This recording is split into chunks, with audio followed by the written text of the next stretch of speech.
Is Friday the actual day of the week for Christ's crucifixion? Because Jesus said he will be 3 days and 3 nights in the heart of the earth, and simply charting this out is that you're 1 night short with a Friday crucifixion. So, is Good Friday actually correct? In this video, you'll find out.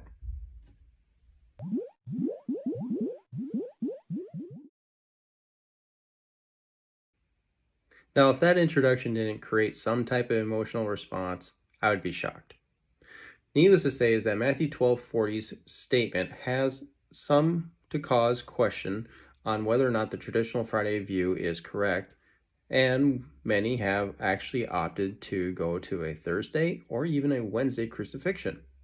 So, wherever you stand, all I ask is please watch the entirety of this video.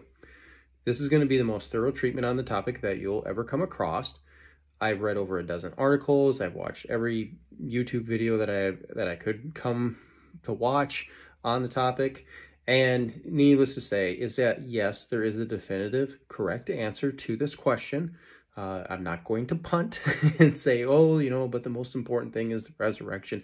Yes, it is, but there is a correct answer to which day of the week that Jesus actually did die on. So let's dive right in. For the Friday position, the easiest verses to point to are the ones that describe that Jesus was buried on the day before the Sabbath. This is described by Mark, Luke, and John that all clearly say that the day before the Sabbath was the crucifixion. And since the Old Testament is abundantly clear that the seventh day of the week is the Sabbath day, is that Friday proponents say Mark, Luke, and John are clearly placing the crucifixion on Friday with a Sunday resurrection. Now, something that needs to be understood is that the Jewish day began at sundown at basically 6 p.m. This was established right from creation, as God referenced each day with first the evening, then the morning. Leviticus 23:27 describes the Day of Atonement occurring on the 10th day of the 7th month, with verse 32 adding on calling it a Sabbath day. But here's the important clause. In the 9th day of the month at evening, from evening unto evening, shall you celebrate your Sabbath. This is the most explicit showcase that the Jewish day was reckoned from evening to evening. Nehemiah 13:19 describes Nehemiah ordering the gates to be closed before sunset, before the Sabbath day commenced. So, basically, we have 6 p.m. to 6 a.m. as the night, and 6 a.m. to 6 p.m. as the day portion of the Jewish day. Jesus even made the remark about there being 12 hours in the day in John 11:9. So, in the Passion accounts, we have references to the 9th hour of the day as the time that Jesus died on the cross. 9 hours from sunrise at 6 a.m. puts you at 3 p.m. You can see that Joseph of Arimathea saw evening coming, i.e. the Sabbath day, and needed to move fast to get Jesus' body buried properly before then, as Deuteronomy 21:23 says that a man is cursed if he remains hanging on a tree all night long. Mark says the same thing as Matthew with hours of the day for Jesus' passion. Luke says the same as well. And John doesn't say anything about the 9th hour, but mentions the 6th hour or noontime. And just for comic relief is remember that at Pentecost, the crowd accused Peter and the group of being drunk, but Peter replied that it was only the 3rd hour of the day, i.e. 9 a.m. in the morning. So that is why we have the switch over to the next day at 6 p.m. at night on our calendar here. But at this point, the Wednesday, Thursday proponents enter in and say, sorry, this doesn't satisfy Matthew 12:40's 3 days and 3 nights. And critics like Skeptics Annotated Bible Site like to say this is a clear example of internal contradictions between the Gospels. Wednesday, Thursday advocates probably bring up other verses that say that Jesus will rise after 3 days.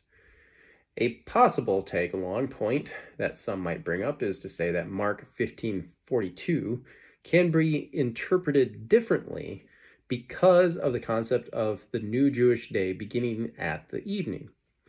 So they would say, look, Mark says that evening had come, therefore there would be a switch over into the next day on the calendar, which Mark says was this day before the Sabbath.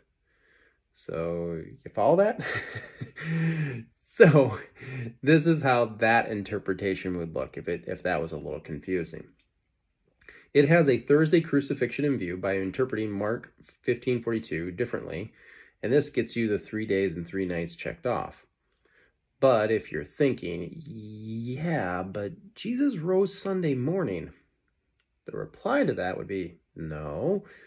The only thing that the Gospels say is that when the women had arrived, is that the tomb was only empty.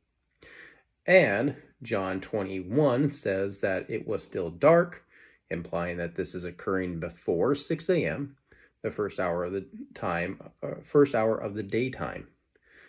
So this is saying that Jesus rose sometime between 6 p.m. and 6 a.m. This doesn't rule out a Sunday resurrection because you still have between 12 and 6 a.m. on Sunday in the Roman calendar. That does work. You just put Jesus' resurrection between 6 p.m. to midnight if you're having some problems with getting the Sunday part included. So just to show you here is that, this gets kind of weedy because you're having to mesh different calendrical approaches in the ancient world. The next point of conflict is that they will bring up is Jesus' journey from Ephraim to Bethany in John 12:1. That says that the Passover took place 6 days before the Passover. That the Passion took place 6 days before the Passover. Why, or no, whoa, I was way off there again. That the journey took place 6 days before the Passover. Why this journey is cited is because of the length. It's well over 20 miles, and this distance breaks what is called the Sabbath day journey rule. That phrase is brought up only in Acts 1:12 in the New Testament. This journey is the permissible distance allowed for a Jew to travel on the Sabbath day without being considered having done work. It's said to be 2,000 cubits, just under 2/3 of a mile. Exodus 16:29 says, "Let no man go out of his place on the Sabbath." So nobody could go out and do any work. That's, rule number one. But still, people have to somewhat move around, during their Sabbath observation. They're not just going to sit in a chair in the corner of their house, for a straight 24-hour period.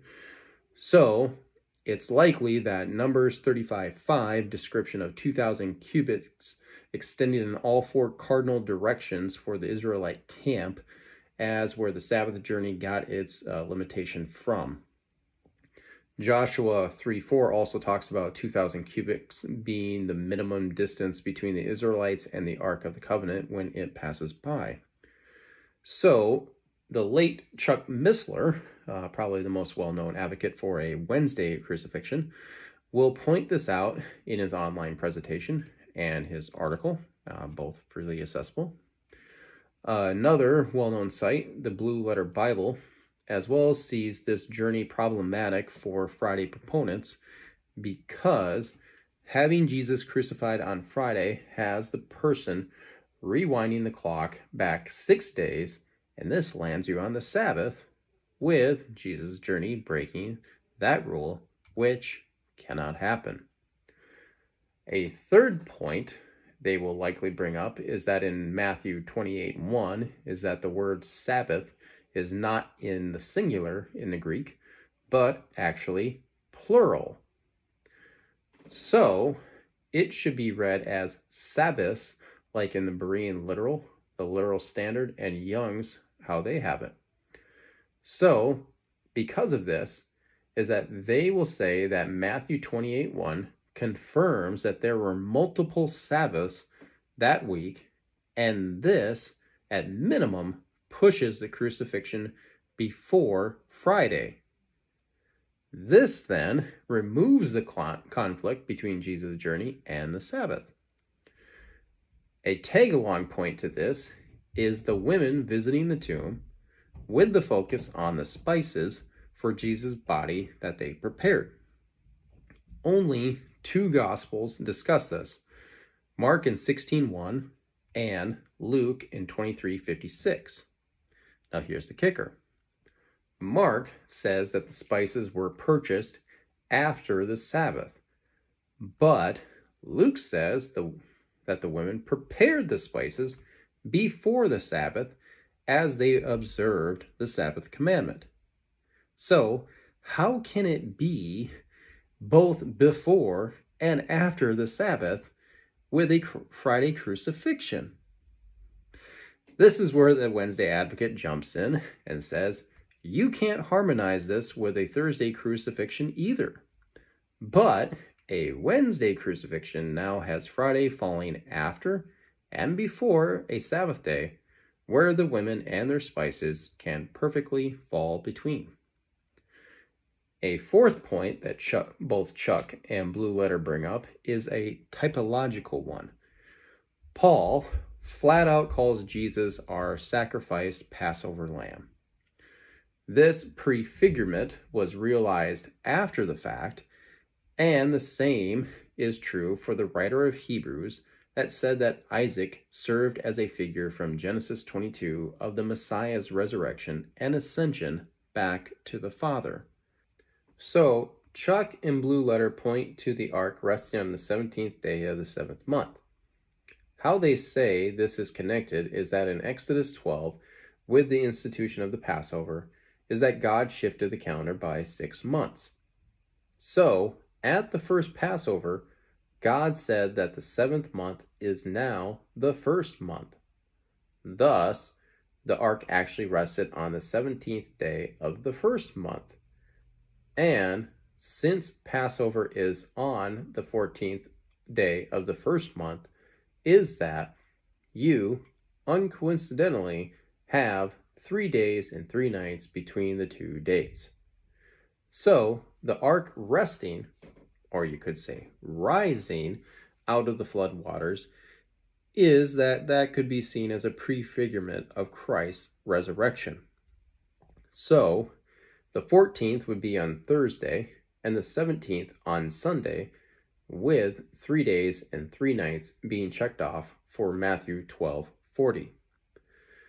As you can see is that I included the name Nisan for the first month, as this name was adopted from the Babylonian calendar when the Jews were in exile during the exile period.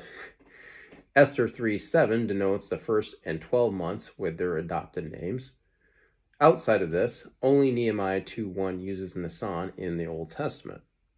So, that is why I included the month's name in, because you will see or read this pretty much everywhere else.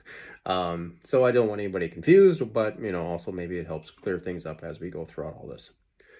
So, here's the Thursday layout, and here's the Wednesday layout with the Jewish dates included. And what adds to the 15th of Nisan being a Sabbath is that in Leviticus 23:6-7, it says that the 15th day of the first month is the beginning of the Feast of Unleavened Bread. The first day of that 7-day festival is declared as a holy convocation, which is said to have no work done on it, i.e., a day of rest. So, this shows you how a different day of the week can be called a Sabbath day or a day of rest. Now, if you have watched Chuck's videos on this, is that you likely know where he goes next. The last point that Chuck points out is to a Wednesday crucifixion is a prophetical fulfillment one. He points out that the next day after the Bethany journey is that this is the day when Jesus enters Jerusalem on what we typically call Palm Sunday. This event would actually now be placed on Saturday. The significance of that placement to him is that Exodus 12:3 said that Jews were to select the household sacrificial lamb on the 10th day of the first month. So, adding in the dates is that you can see Jesus' triumphal entry falling on the 10th day of Nisan on this calendar, which again is no mere coincidence to Chuck, as Jesus is our Passover lamb from Paul. Chuck then says is that this layout is confirmed by Daniel's 70 weeks prophecy. Chuck is a chartist, if you want to say it, and he often charts out his views very clearly in his presentation, which is very helpful to follow along. Same reason why I do it. A picture is worth 1,000 words, and sometimes the guy who's talking is a little confusing maybe. So you can see here from his and you could also read his 70 weeks book on Kindle for 99 cents if you want to go that route. In there, he mentions how he was inspired by Sir Robert Anderson's The Coming Prince. The link is a place here where you can download and read that for free, or again, just go to Kindle and read for 99 cents if you want. Their chart looks like so. Both of them have a gap between the 69th and 70th week, with the church being raptured before the tribulation period begins. For our purposes here is that this first 69 weeks of their system is the focus of ours for today. They start the 70 weeks with Artaxerxes' proclamation to Nehemiah to go and finish rebuilding the Jerusalem wall. The end of the 69 weeks is said to be at Jesus' triumphal entry, with Luke 19:44 cited as the main supporting verse, as Jesus says that the people didn't know the time of their visitation. The time reference is seen as an allusion to the 70 weeks that the Jews should have known from, calculating from, off of it. Now, the first thing is that if you simply add 483 years on, is that you land at 39 AD, which is 3 years past Pontius Pilate's and High Priest Caiaphas's last year in their positions. Rabbis online like to use this as an example to undermine all Christian interpretation of the 70 weeks by pointing out that this is a clear overshot, while never bringing up that there are different views and systems out there. But also is that they won't share how Chuck and others rectify this overshooting. Chuck will share verses from Daniel and Revelation about how many days or months make up the 3.5 year period of time, times, and half a times. John's verses are quite clear that 42 months, 3.5 years, are equal to 1,260 days. That, when broken down, is 360 days per year, not 365.25. A 360 calendar can be biblically pointed out by using the flood narrative as this span of time between the rain starting and the ark resting is exactly 5 months of 30 days each. In a lunar solar calendar is that you cannot find a 5-month span that has 30 days in each of them. So, from this is that you can make a scriptural case for a 360-day calendar. Another way that you might have heard these days referred to as prophetic years. Regardless, is that the math of using 360 days multiplied by the 483 years in the first 69 weeks gets you 173,880 days. Now, between 445 BC and 32 AD is that you have 476 solar years. That, when multiplied by the normal 365.25, is that you only is that you are only 140 days short of Daniel's 69 weeks. But then taking into account that we have a partial year that includes 24 days and also leap years, is that they will say that there are 116 of those between those two years, is that there is your last 140 days that are found where you actually have exactly the same 173,880 days, matching Daniel's first 69 weeks when using a 360-day calendar. Rewind and watch it as many times as you need, or just stare at the math here until it clicks. So, with that formula, is that your endpoint retracts back from 39 AD to 32 AD. Now, Chuck says all of these points prove that a Wednesday crucifixion is correct. So, overall, there are 6 proposed reasons from the gospel accounts and 2 prophetical ones from the Old Testament that will be cited by those who take either a Wednesday or a Thursday crucifixion view. Now that's quite a bit to be firehosed with, especially if this is the first time you've ever heard of an alternative view to the traditional Good Friday position. And to be honest, is that it actually got me the first time that I heard of it as well. And what you can probably tell, though, is that I just used a past tense statement and that I do not any longer hold to an alternative view. I hold a Friday view because, as you're going to see, is that it's pretty clear that every New Testament writer had Friday, or the 6th day of the week, in view, because there is a lot more that the Wednesday and Thursday proponents won't bring up in their discussions. And at the same time, I will explicitly address each one of the points that they just made when earlier in the presentation there. And to start this whole train off is that we're going to go right back to Jesus' death on the cross. The next thing that happens is Jesus' burial. We've already seen Mark and Luke and John say that it was the day before the Sabbath. But notice that these clauses are using that as though they're defining something.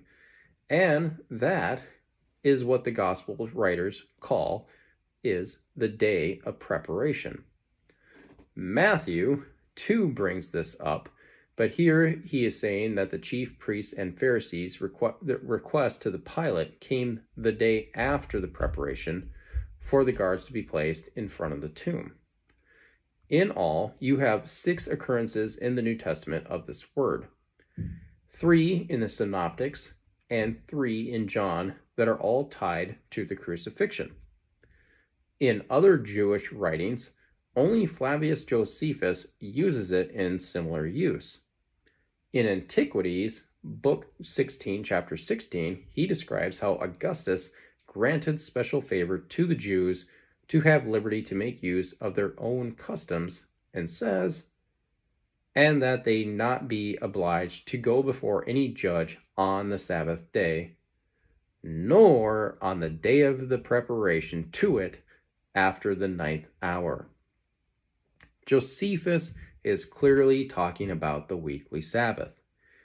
And we have paraskue used here referring to the day before the Sabbath, i.e. Friday, at 3 p.m. when no more Roman judging could be done with the Jews to avoid any Sabbath problems. If that didn't send some chills down your spine, as this perfectly mirrors the Passion accounts of Jesus going before Pilate early in the morning and him dying at 3 p.m., where the soldier pierces his side to make sure that he was dead. This left 3 hours for Joseph of Arimathea to go before Pilate and bury Jesus before the Sabbath had officially started. What also adds to the preparation day, being Friday, is from Exodus 16. We've already seen God establish the 7th day rule in verses 29 through 30.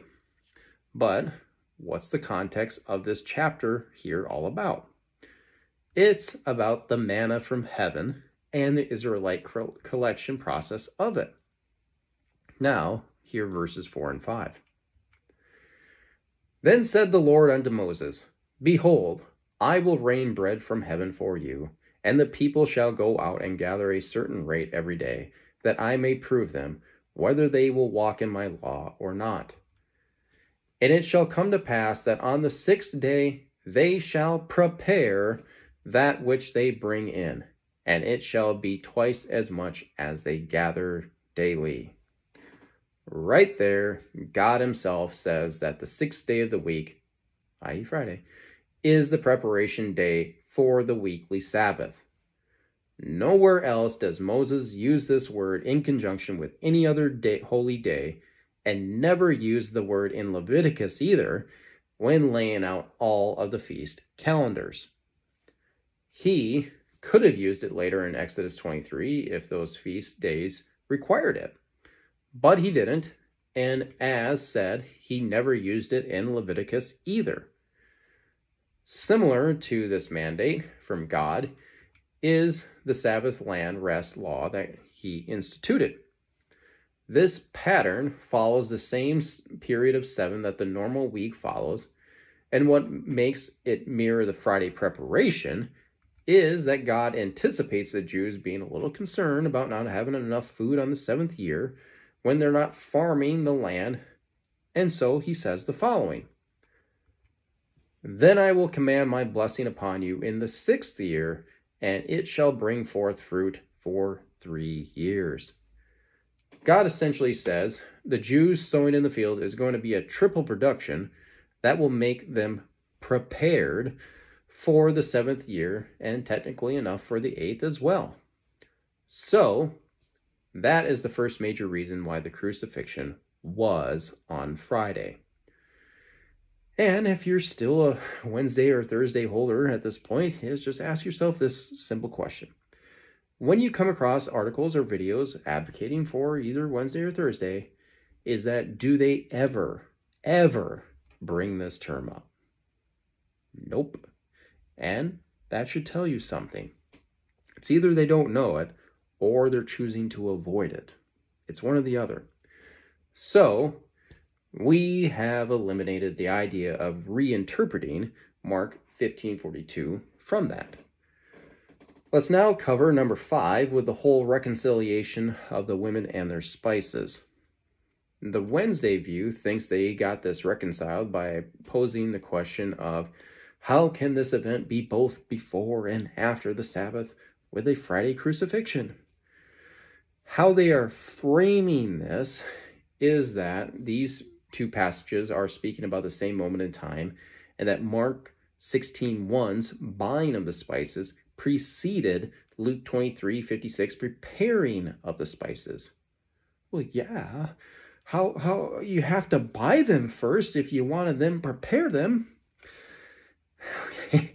Why this thinking is wrong is because the advocate here is divorcing these passages away from their own context and sections. Mark 16:1 is tied to the women visiting the empty tomb on Sunday, the first day of the week. So, right off the bat, this reconciliation has failed for the Wednesday advocate. But also, Luke 23:56 context is of Christ's burial. So, all of this portrayal is completely wrong. It should be seen that the spice references are referring to two different moments in time, as the two Gospels here are referring to two different days completely. The women simply bought more spices on Sunday because they likely didn't have enough after initially preparing them from Luke's account. That's a simple, oh yeah, I ran out. We need more. Okay, let's go buy more. We've all done that at the grocery store a few times when preparing meals. Now, a Wednesday person could say, I was never trying to merge them and place them on a Friday. Okay. But then answer the question of why didn't the women simply return to the tomb on Friday? Because this day is completely open to them. You could still go, hey, yeah, I'd put it with Jesus' burial and on the resurrection. That's fine. But see that little gap there on Friday? Why didn't they just come back then and finish his body? I don't know. It doesn't make any sense. So the spices actually weakens the Wednesday position and strengthens the Friday one. And actually, in this process, we eliminate number 5 from the list. And if you go back to Luke 23:56, is that it's the last verse in chapter 23, and 24 opens up saying the following. Now upon the first day of the week, very early in the morning, they came unto the sepulchre, bringing the spices which they had prepared, and certain others with them. The Lucan narrative flows seamlessly from 23:56 to 24:1 with this layout. And here comes the second major reason for Friday. With that, at the end of verse 56, Luke says the women rested according to the commandment. I just hope right now people aren't asking, what commandment? Because Luke is referring to the Sabbath commandment from the 10 Commandments, which can be found in Exodus 28 through 11 and Deuteronomy 5:12 through 15. People, Luke has clearly locked you into a Friday, Saturday, Sunday chronology. And he isn't done either, as we'll be coming back to him again here shortly. So, we have our second major reason why the crucifixion was on Friday. And at this point in the video, if you're still a Wednesday or Thursday person after both of these reasons, which are just, they're stone cold, just too good to overcome, is that, again, if you come across the Wednesday or Thursday videos out there, is that do they ever bring this up? No. Do they ever go this deep into Luke 23:56? No. And you know that. Now, but I'm guessing you're wondering, what about the multiple Sabbaths from Matthew 28:1? You can't have multiple Sabbaths occurring on Saturday. Yeah, you can. You see here on the chart is that this Sabbath is also the 15th of Nisan, which is the beginning of the Feast of Unleavened Bread, and the 15th is declared as a holy convocation, which said no service work could be done on it, i.e., it was a day of rest from regular work. So, it just so happened that on this particular year, the 15th of Nisan fell on a Saturday. And this is why John, in the same passage where he said Jesus died on the day of preparation, said that for that Sabbath day was a high day. In the Greek, it's megas hemera. So it was a special great day, and this coincides with Matthew's use of the plural for Sabbaths in 28:1 because the 15th of Nisan fell on the Sabbath day in that particular year. So, the multiple Sabbaths point actually becomes part of why the crucifixion was on Friday.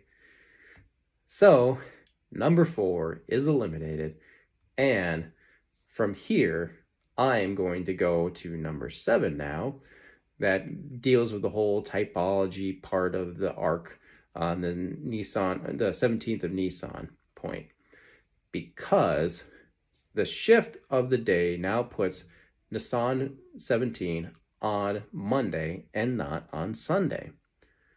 So, if you're looking at it, the simple question is, did I somehow violate a prophecy here?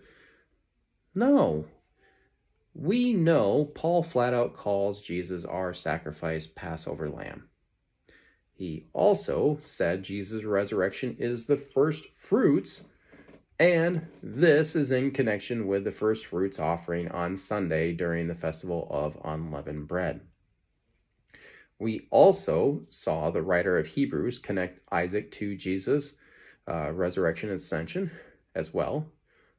But nowhere does any New Testament writer connect the ark's rest on the mountain to Jesus.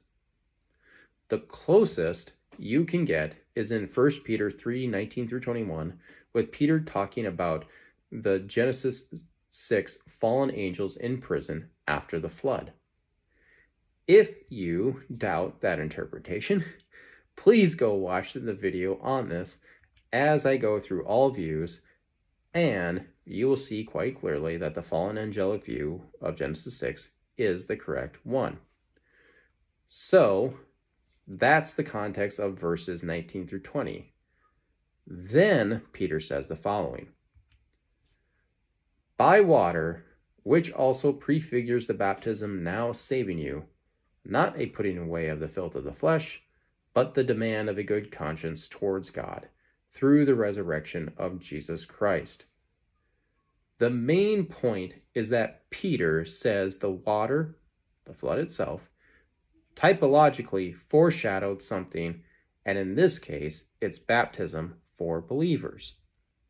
There's nothing in here mentioning the ark, so there is no biblical reason for anyone to keep saying it supports their alternative view. Now, we're going to go to number 2, but ultimately, 1, 2, and 6 all deal with the counting debate. The core question on this whole topic is if Jesus' burial must have constituted 3 full 24-hour periods, or if any part of a day counts as a day in his and the other New Testament writers' minds. We've already shown irrefutable proof that it's Friday from points 1 and 2. You're just not going to argue against the 10 Commandments, people. Luke is, quite honestly, the easiest one to flip to on this topic to end the conversation right from the outset. Luke 23:44 says Jesus died at 3 p.m., and verse 54 says that that day is day 1, was the preparation day before the Sabbath, which 56b says was the regular weekly Sabbath on Saturday, meaning that that was day 2, and 24:1 says the women came early on the first day of the week, i.e. Sunday, as day 3. So, Luke's chronology has a range of 27 to roughly 40 hours between Jesus' death and resurrection. So, he is quite clearly counting partial days as whole days, and what absolutely solidifies this is our next major reason for Friday, and that is with the Emmaus disciples. I think we know the story about these guys going home, and they encounter Jesus but don't know who he is, and they explain to him what happened. But here's the key verse, verse 21. But we trusted that it had been he which should have redeemed Israel. And beside all this, today is the 3rd day since these things were done. That is a death blow to the alternative view, as the 3rd day, or 3rd 24-hour period, isn't even over yet, and Jesus is quite clearly alive again, and this qualifies verse 1's first day of the week as the 3rd day from Jesus' death on the cross. So, Luke 24:21 is another death blow to the alternative view, which again, you're not going to hear them bring this up either. Now, this isn't the only example of Luke displaying partial day counting. The first instance is in Luke 2, when Jesus was only 12 years old and going to the Passover with his parents. They go, but when they leave, they realize Jesus isn't there with them. Then they go back to Jerusalem and find him teaching in the temple. Luke says in verse 44 that they traveled for 1 day from Jerusalem. Then in verse 45 it says they turned around, which means It's going to take 1 day for them to get back to Jerusalem. Then in verse 46, it says that after 3 days, they found him in the temple. When you map this out, you know that their caravan is only traveling when it's daytime. So, from end to end, you don't have 72 hours. You can see partial counting being done here quite clearly. Now, I could hear someone say that I'm trying to frame after 3 days differently. I could hear someone else trying to frame after 3 days differently. So let me give you the last example that no way can be argued against. And it's in Acts 10 with Cornelius. He has his vision of an angel, then sends his men from Caesarea to Joppa, while at the same time Peter is having his own vision. Peter meets them, and they return back to Caesarea, and Cornelius shares his story, and his household is converted. The endpoints are in verses 3 and 30, where Cornelius says that 4 days ago, at the same hour, 3 p.m. from verse 3, that he had his vision of the angel. Now, the in-between verses of this says that Cornelius's men journeyed, and Peter's vision was the next day. They spent the night, and verse 23 says that they traveled back to Caesarea the next day. Then, in verse 24, it says that it was the day after they had got back that Peter met with Cornelius. So, here's all the chronology verses of these events. And the key here is that there's 3 next day mentionings. So, mapped out from 3 p.m. to 3 p.m. from Cornelius' own words is that you have exactly 72 hours between verses 3 and 30, yet he said it was 4 days ago because he counted any part of the calendar day as a day. These 2 additional examples absolutely proves that Luke counts partial days. Now, we're not done beating up number 2, because I'm sure that word after still probably troubles some out there. If you look at the Greek, you have the preposition meta used, which does mean after. What the modern day reader needs to do is to drop their nomenclature of how they think about that word and see the totality of its use in relation to the other references about Jesus rising and who's speaking as well in those scenes. In all, there's 4 verses where meta is used in relation to the 3rd day rising, and 3 come from Jesus himself. In each of these, you will see it doesn't cause any tension in the gospel accounts, starting with Matthew 27:63, having the Pharisees quoting Jesus to Pilate to persuade him to have guards stationed at the tomb. Now, verse 64. Command therefore that the sepulchre be made sure until the 3rd day. Until the 3rd day. The conjunction used here means exactly how we would think of it. The Pharisees are saying all we need to do is get to day 3 and no more need to worry about his followers and any potential uprising movement that's going to undo our, political stranglehold over the Jewish people. This shows how the Pharisees understood Jesus' words and shows that they too counted partial days, and is the 5th reason why it's Friday, because Matthew 27:63 tagged with 64 shows that the word after and until the 3rd day, they're all talking about just landing on that point of the day. And this is also another knockout punch to number 2. Just to add to this is that Matthew said in verse 62 that the Pharisees came the day after the day of preparation, is that we can show the same 3-day layout for Matthew as we did in Luke. Verse 62 qualifies the crucifixion day. And 28:1 says that day 2 was the Sabbath. So, again, we see the same mapped out Friday to Sunday chronology in Matthew's Gospel as well. And for Jesus' statements that include the word meta, is that they all come from Mark, and we know that there are many other passages that talk about a third day rising throughout the Gospels. When Jesus went before the Sanhedrin, the false witnesses quoted him saying, "In 3 days he will build a new temple." The Greek preposition here describes a rising in part of the third day. The crowd at his crucifixion shouted the same thing.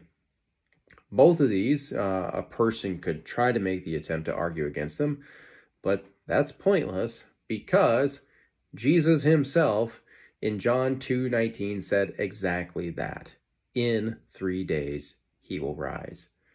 And those in the temple repeated his words right back at him in their confusion, and that, he was really talking about his body from verse 21. So there's reason number 6 for Friday. Now, another great way to look at these 3 Markan verses is to note that these are all 3 instances where Jesus foretold his death and resurrection. And what that means is that we have the other 2 synoptic Gospels of Matthew and Luke available to compare the Markan verses against. What you see is that none of them have the Greek preposition meta used in them, just the Greek article. Now, if you were to open up any modern day version of the Bible, is that all of them say on the 3rd day. And the reason for it is because the Greek article is in the dative sense here.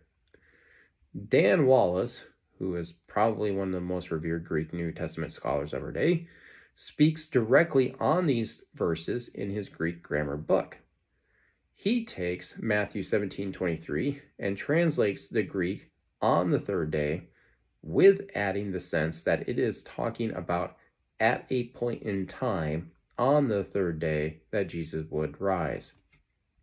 It doesn't matter if it happened right when the new calendar day switched from day 2 to day 3 at 6 p.m., or at midnight, or at 2:30 a.m., or whenever on day 3, as long as it simply occurs at some point during that 24-hour period.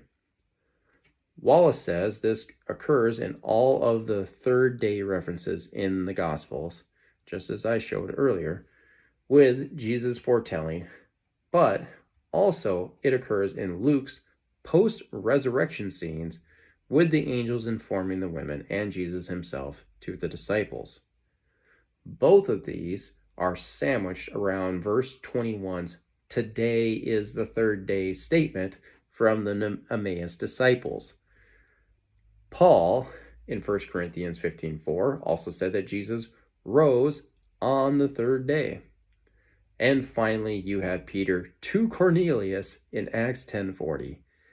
The added bonus here is that raised up in the Greek includes the preposition "and" to it, like we saw with Jesus in John 2:19. So, Peter's words in the Greek are crystal clear, and we just added reasons number 7 and 8 to our Friday list, and this completely eliminates number 2 from the alternative view list. Let's now tackle the Bethany journey.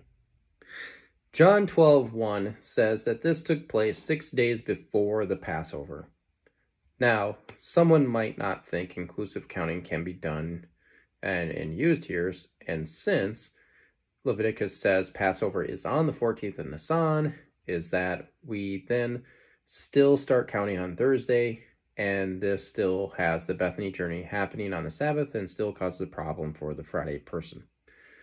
Sorry, but you're missing something very important about the Passover meal, is that it didn't start right when the 14th of Nisan kicked in.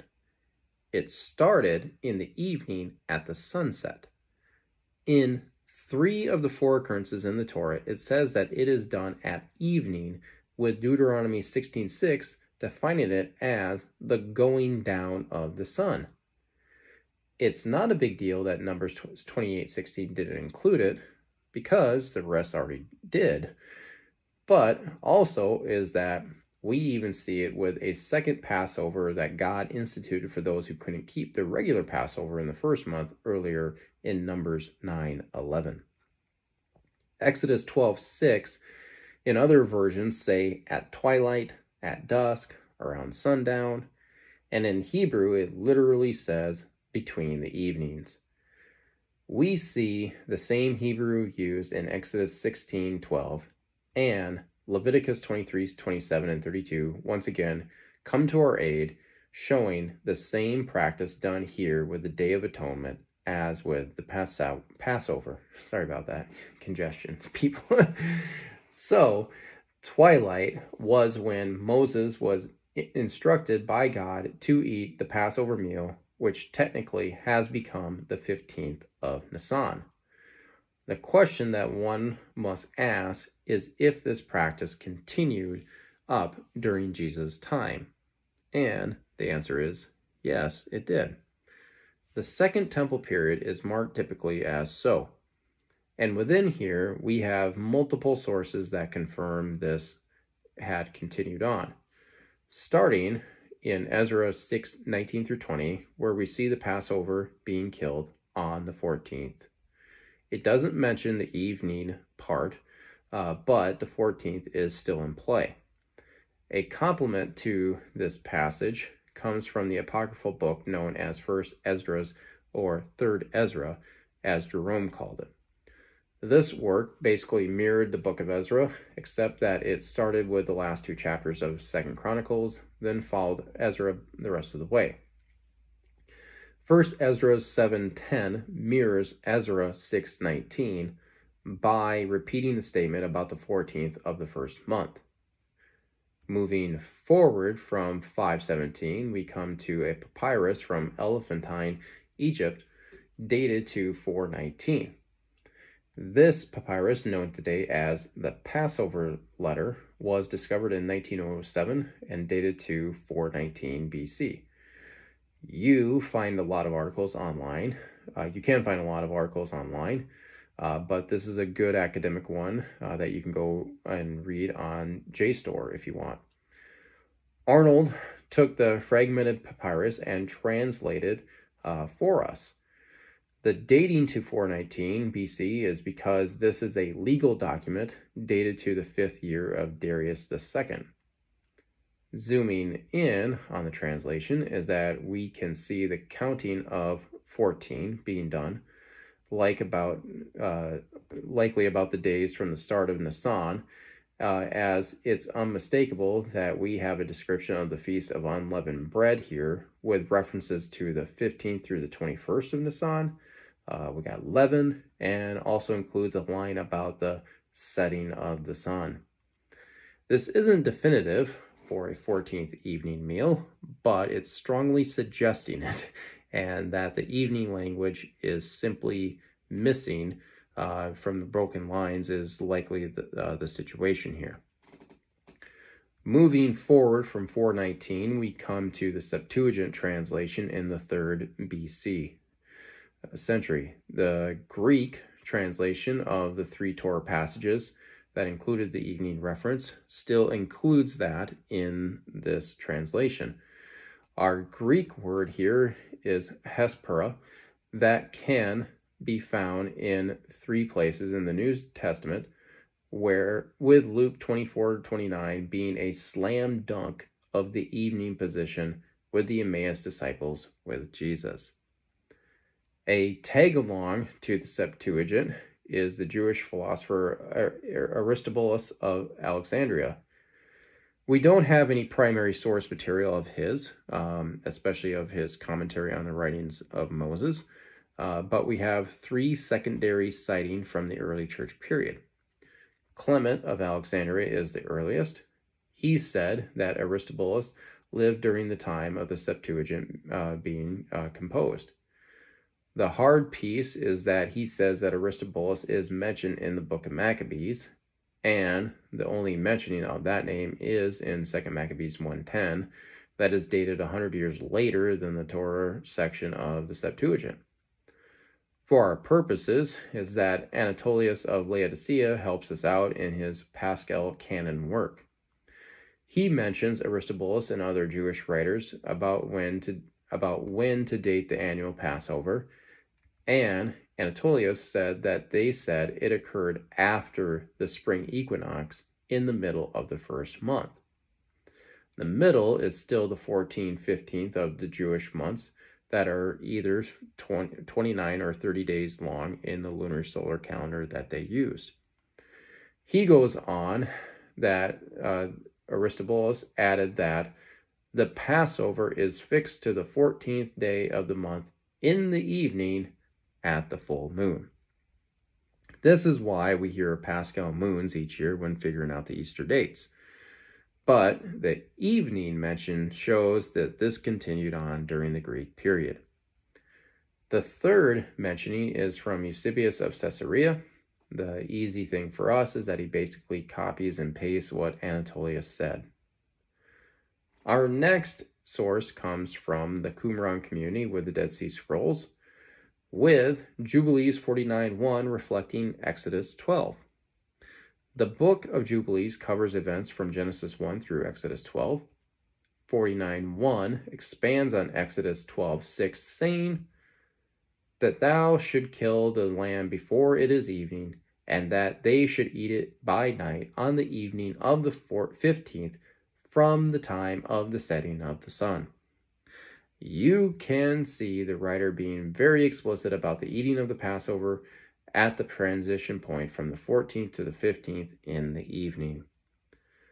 Just a sidebar here is that I have seen a lot of people posting about the Enochian calendar a lot, and that it's God's calendar, and claim that Jesus used this calendar and not the regular Jewish calendar that was being used during his time. Sorry, as the Last Supper would have been taking place on Thursday, and because the Enochian calendar never used an intercalary month or days, is that the 14th and 15th always fell on a Tuesday, Wednesday each year. So Jesus was clearly not using the Enochian calendar. Next up is Philo of Alexandria, who was a Jewish philosopher that wrote a ton of works that can still be read today.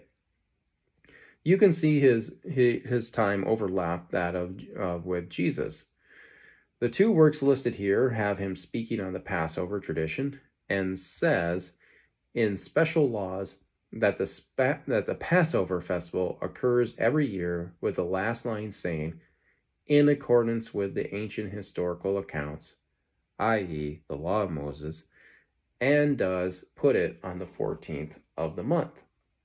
He even brings up the second Passover availability on the 14th of the second month, like in Numbers 9:11, and are instructed to do it in the same manner as the first Passover.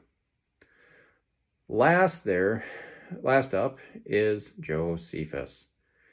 He said in Wars that Passover was when the Romans first put the siege on, but somewhat famously said that the lambs were killed on the 9th to the 11th hour. What makes that famous? Well, what time did Jesus die? The 9th hour. It's not a coincidence, folks. Josephus said in Antiquities that Passover is on the 14th day of the lunar month, when the sun is in Aries, the constellation, and the eating of it occurred till the next day, the 15th. Josephus has one other place where he mentions the Passover on the 14th of Nisan. So we see a perfect following of the original mandate in Exodus 12 for when the Passover is to be ate, and we do see the same in the New Testament, as John says the day of preparation occurred before the Passover in verse 14, and before the Sabbath in verse 31. Indirectly, he is saying that the Passover that year fell on the Sabbath.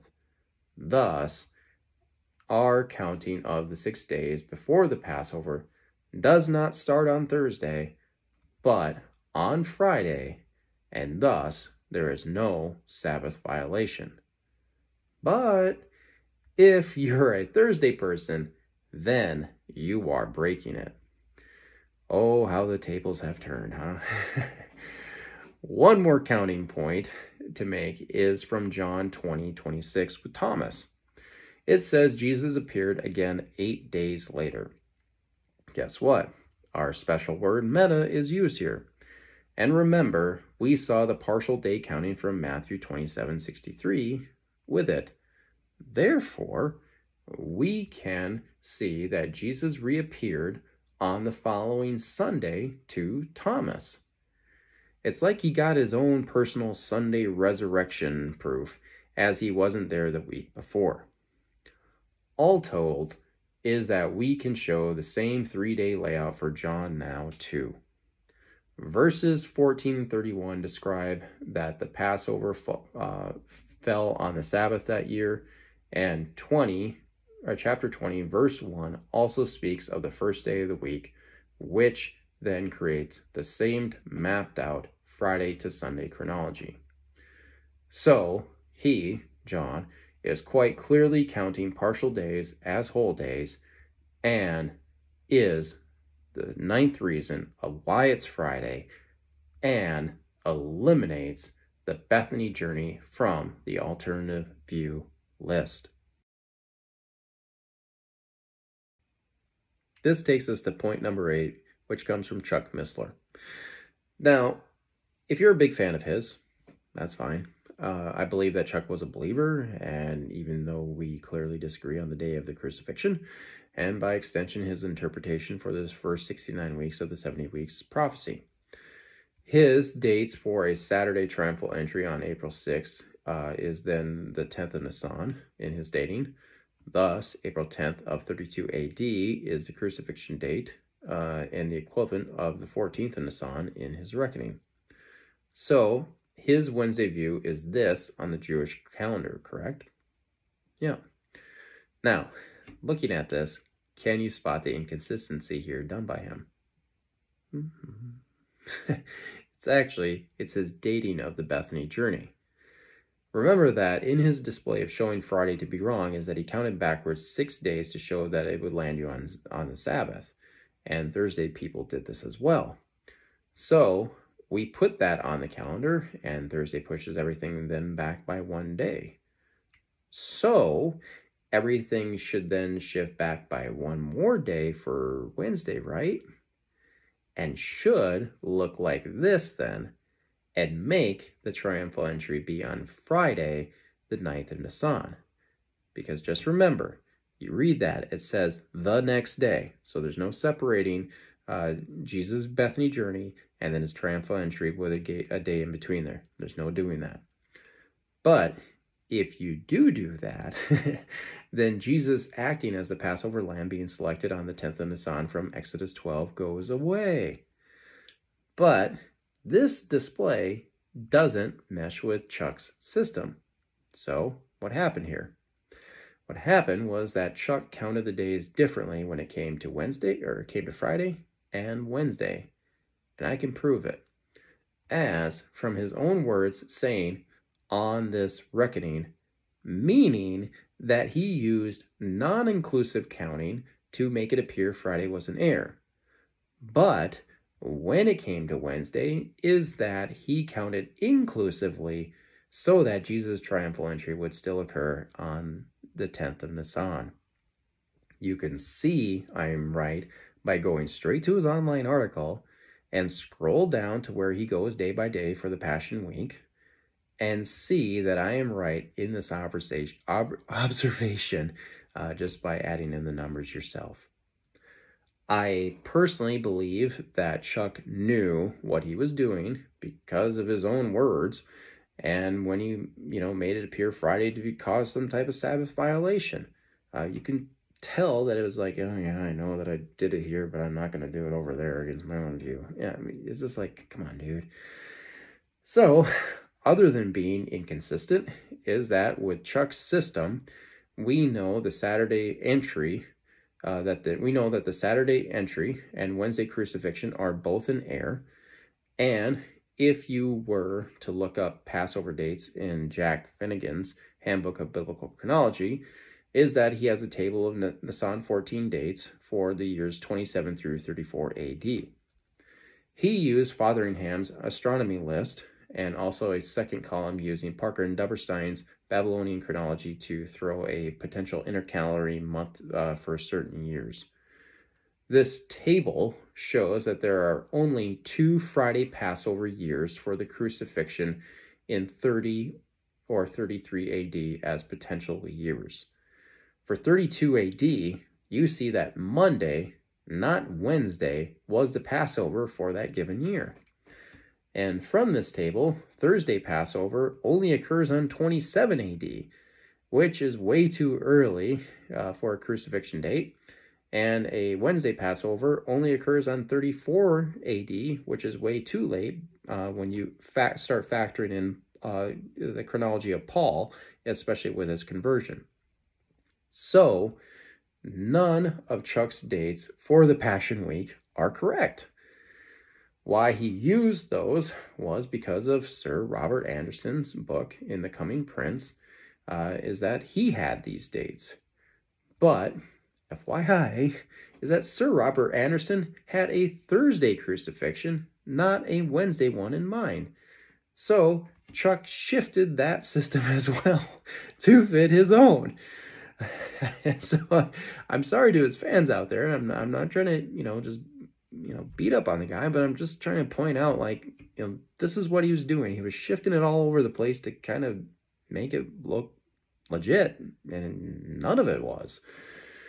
But other than Chuck being very inconsistent with his representation for the Passion Week, again, I'll say is that I think he was truly a believer. I'm not taking that away from him, just from other things that I've watched of his.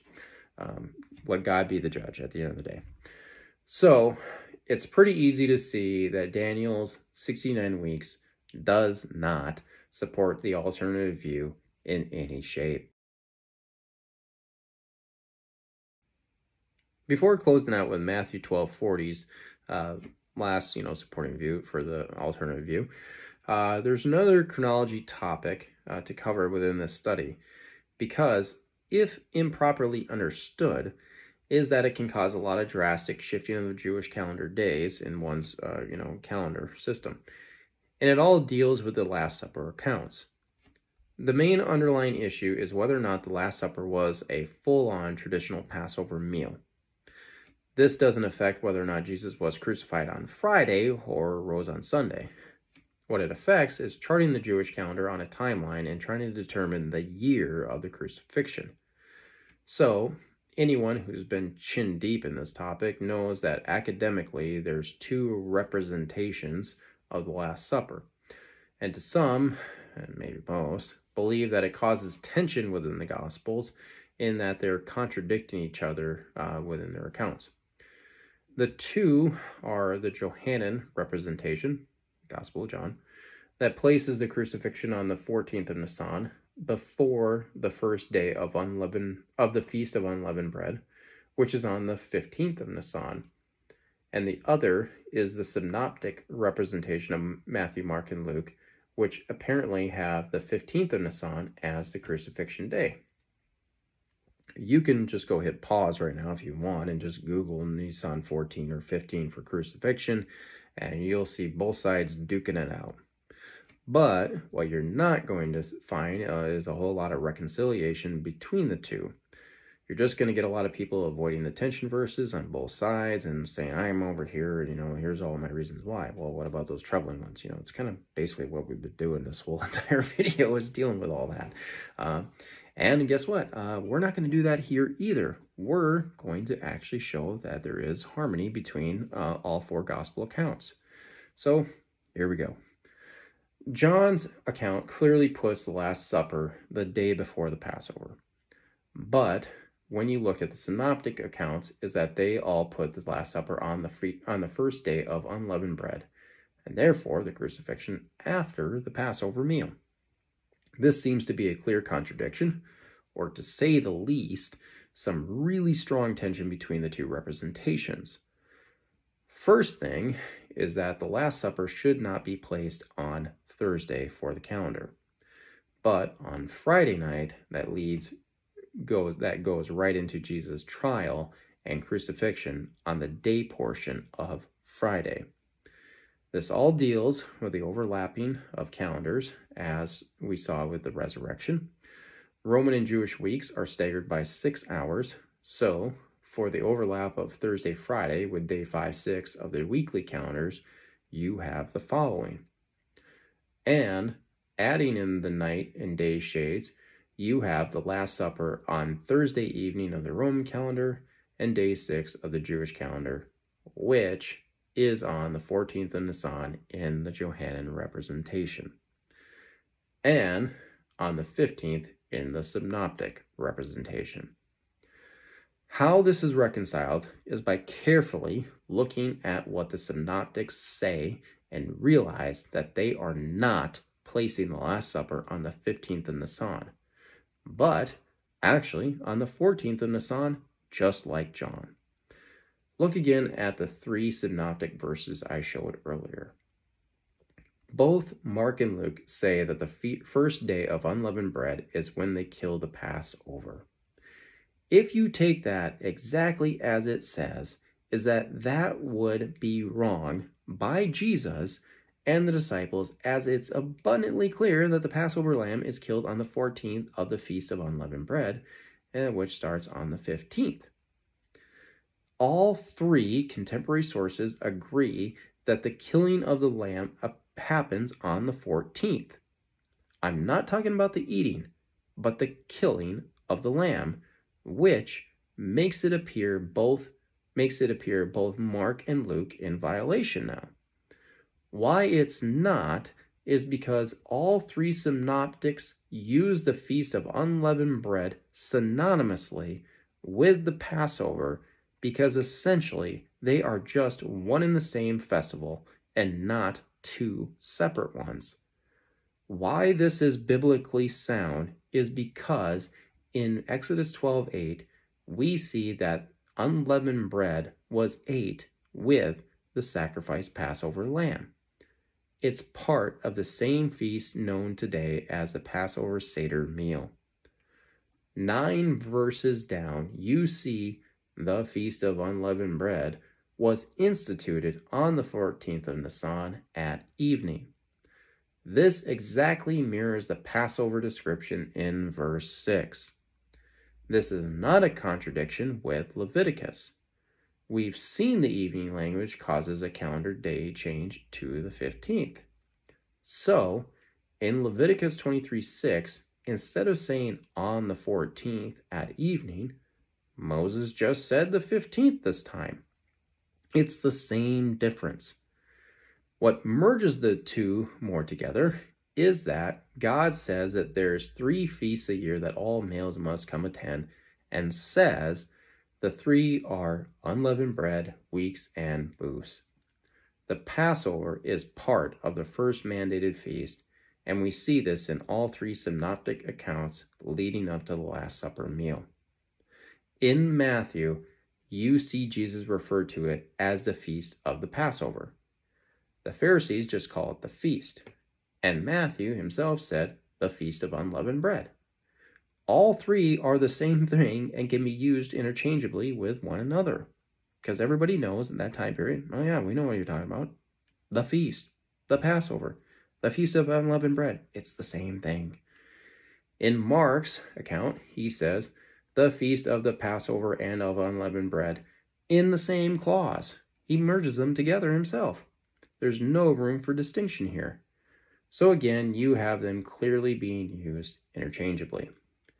And in Luke 22:1, you couldn't be any more explicit with him saying the Feast of Unleavened Bread, which is called the Passover. And the sinking scene between all the Gospels is actually Pilate's releasing of a prisoner at Passover, which we know was Barabbas in these accounts. There's no way that Pilate is holding court or going to execute someone after the official feast has started. And the Pharisees didn't want this either because they knew the people would uproar against them for such an act to be done during an official feast day. They had to get all this get rid of Jesus plot done before the feast had kicked in. And just to add to this is that you even have Josephus in Antiquities merging the two by calling it simply the Passover festival, starting on the 14th, but feasting for 7 days, which we know is talking about unleavened bread, but he applies it to the Passover because they're all saying it's the same thing in their head.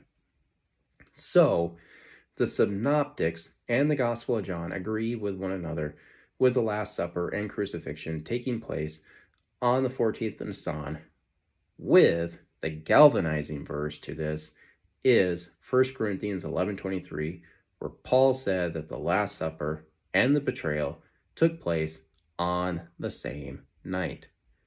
You cannot disconnect the Last Supper calendarically from Jesus' trial, chastisement, crucifixion, and death. There's no New Testament tension between the Synoptics and John, as long as you recognize and maybe accept the interchangeable use of the terms Passover and unleavened bread in the Bible that starts on the evening of the 14th of Nisan. Now, because of this basically means that the Last Supper meal was not an official Passover meal, but just a regular meal, as they were a day early compared to the rest of the nation that's there in Jerusalem right now. And it's clear that Jesus and his followers followed the Sanhedrin's calendar when you look at all the other example of festivals taking place in the Gospel of John that Jesus attended. He went to the same ones that they were putting on, as they were the leaders and the ones who set the calendars for each year for those. And John clearly puts the Last Supper before the official Passover feast and reiterates this in Jesus' trial scene and also his burial. He does it 3 times.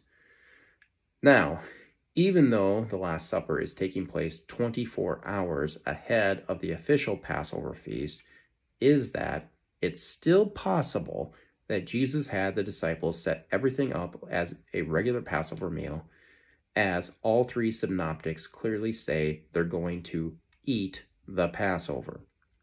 The text clearly has Jesus eating with them as well.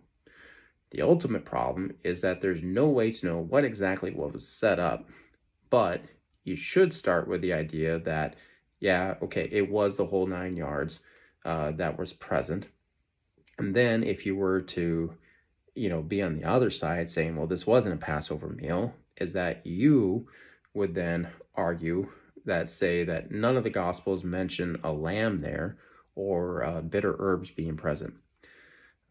People would say, well, no, this was an official Passover. They went, they did everything.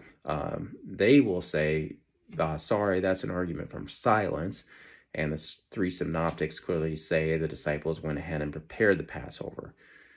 So it's implied that both were present. Now, all we know for sure, though, is that bread and wine were there that night from the institution of Holy Communion. The bread discussion is interesting, as the Greek word for unleavened bread is odzimos.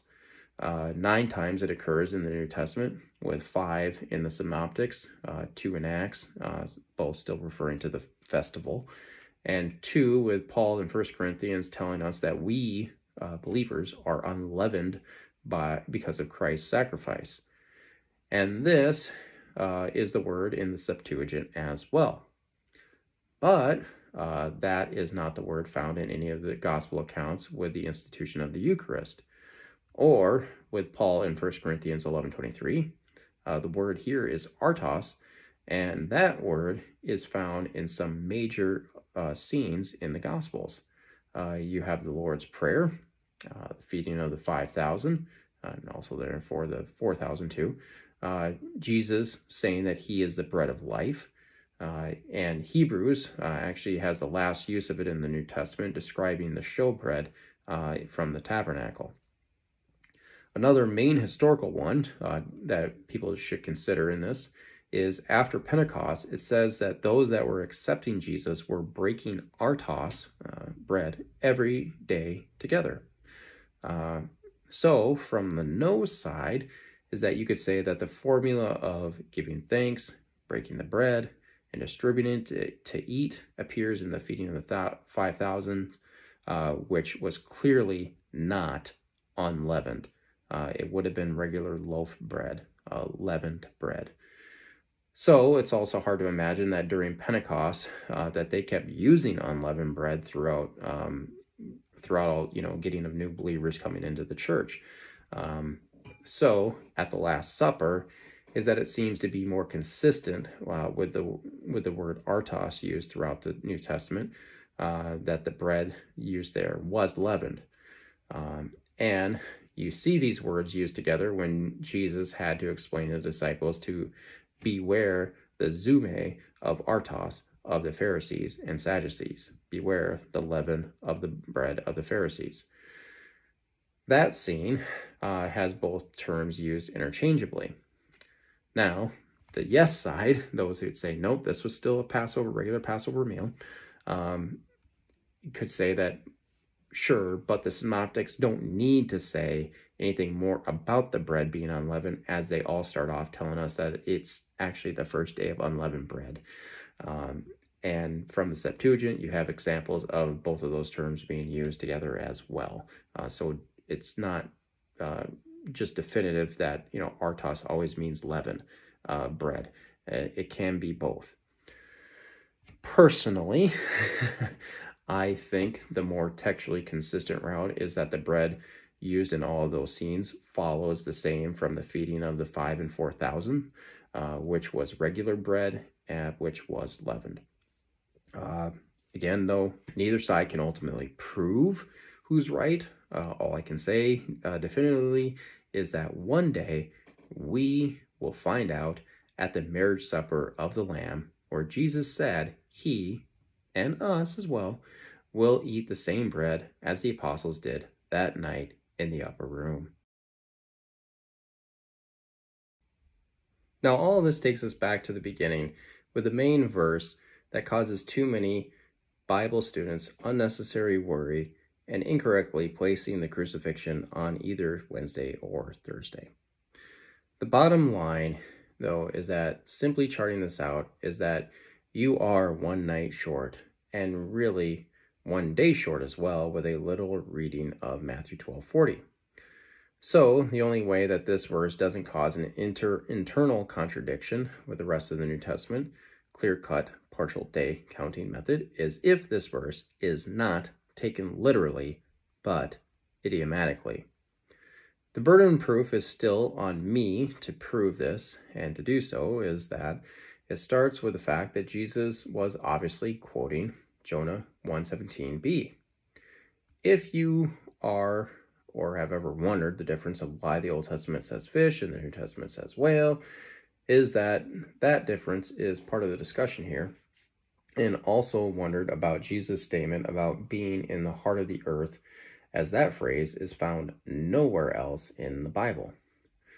Now, within the story is that only verse 17 offers any type of chronological indication of the length of time that Jonah was in the belly of the great fish.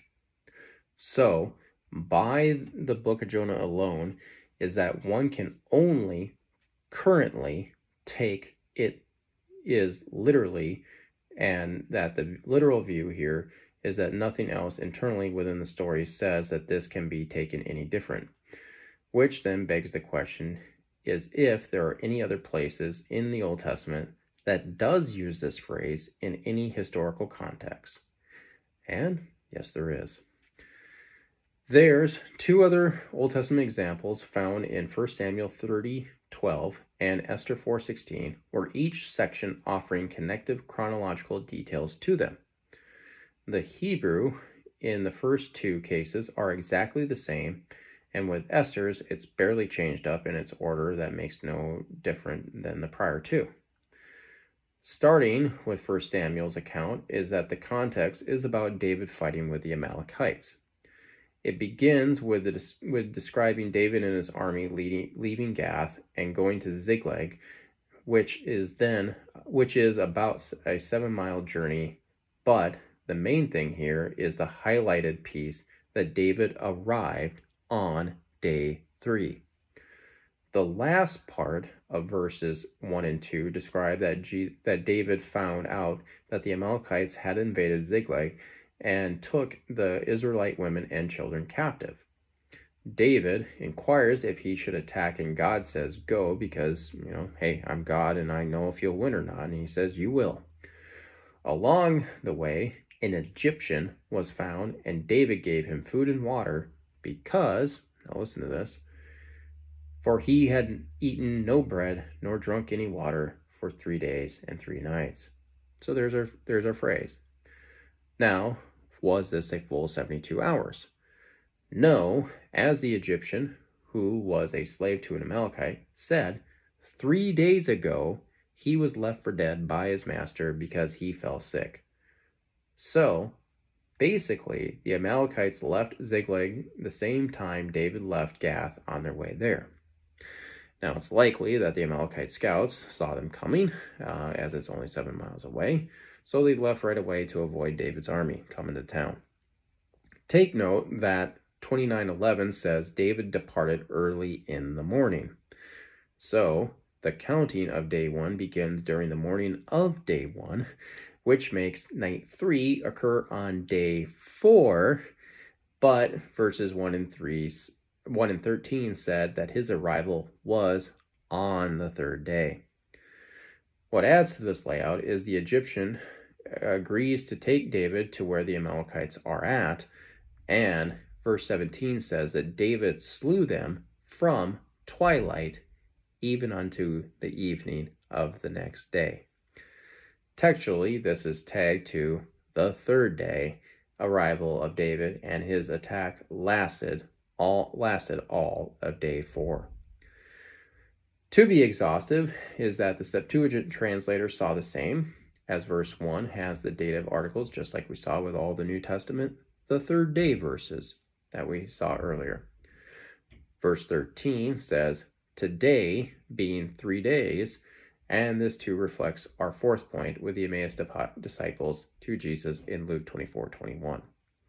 So, charted out, we see that 3 days and 3 nights didn't mean 72 hours, nor even need to touch all 3 nights to still be used by the Egyptian. So, 1 Samuel 30 needs to be interpreted idiomatically and not literally. Now for Esther 4:16. Chapter 3 is Haman's plot against the Jews and him getting the authority of the king to make a decree across the whole empire to kill all the Jews. Chapter 4 is Queen Esther agreeing to help by going in front of the king without being requested for, which can be a death penalty offense if the king isn't happy about it. Her reply to Mordecai was to have all Jews in Susa fast for 3 days, night and day, and she will do the same. The whole point was to get everyone into prayer for God to support her endeavor. Verse 5:1. Now it came to pass on the 3rd day that Esther put on her royal apparel and stood in the inner court of the king's house over against the king's house, and the king sat upon his royal throne in the royal house over against the gate of the house. The Hebrew matches that of 1 Samuel 31, and in the Septuagint we see the same as 1 Samuel 31. But here the preposition is included like we saw in Acts 10:40. So all of this is charted out is that Esther met with Mordecai during the daytime of day 1. No guy off the street is going to go into the queen's house during the night hours. That just ain't going to happen. She then requests of him for a 3-day and 3-night fast, but 5:1's context has her going before the king during the daytime while he was at work on the throne. At night, the king goes to banquet, goes to bed, while he'll call upon, his queens, his harems, and his concubines, which means that, again, not all 3 nights are checked off here, and means that the 3 days and 3 nights phrase of Esther 4:16 needs to be interpreted idiomatically and not literally. Thus, we too should be seeing Jonah 1:17's use as an idiom as well, and by extension, Jesus' use of that phrase. It's not necessary to still try to check off all 3 nights and all 3 days like here with the Talk Genesis article. It's very good in most respects, but its error is that they couldn't accept the idiomatic language and takes the person on an inappropriate dot-connecting journey of verses to make a person think that the heart of the earth wasn't speaking about the grave, but of earthly rulers and judges. How I know this is because Jesus wasn't citing the Hebrew version of Jonah 1:17, but the Septuagint version. We see that with first the same Greek wording used that is translated into whale. The better thinking is that we see the same use in the Septuagint of Genesis 1:21, where the root Hebrew word is tanin, that is connected a lot to dragons, serpents, large sea creatures, and even Leviathan in the Old Testament. So, some type of large sea creature swallowed Jonah whole, and the whole description from Jonah himself reflects that he himself believes that he's in the underworld at this point. The specific terminology and description used throughout the whole of the chapter is in no way has Jonah thinking that he was still alive somehow in the creature's belly. He talks about hoping that God would answer his prayer by bringing him back to life from Sheol, where Jonah said he was going to be in prison forever. So, when the Greek translators got a hold of this story, is that they too had that thinking going on. Now, look at verse 4's red highlight, with Jonah being casted into the depths of the heart of the seas, and verse 7 saying that he went down into the earth. It's from these 2 Greek verses where Jesus formed that phrase at the end of 12:40 in Matthew. This adds to the reasons from my previous videos about Christ's descent and the spirits in prison, as Peter understood it this way too, with Jesus being in the underworld on day 2 and harrowed out the Old Testament saints from Abraham's bosom. And this understanding provides the only textual explanation to Matthew 12:52 through 53's parenthetical comment about deceased saints coming out of the graves after Jesus' resurrection. Don't get tripped up with these verses coming before chapter 28. That's all about the post-resurrection scenes. So, the idiomatic explanation is the correct understanding, and there's no internal contradiction within Matthew or comparatively with the other 3 gospel accounts.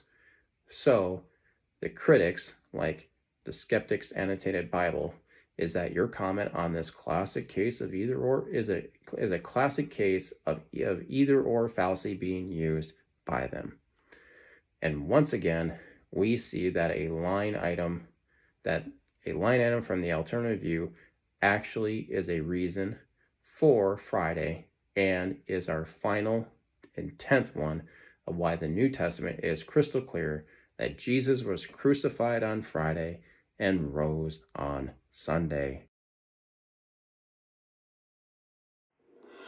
Reminder, hit the subscribe button below, turn on the notification bell, hit the like button, and leave a comment. And don't forget to visit us at justwiththeord. But in the meantime, stay salty.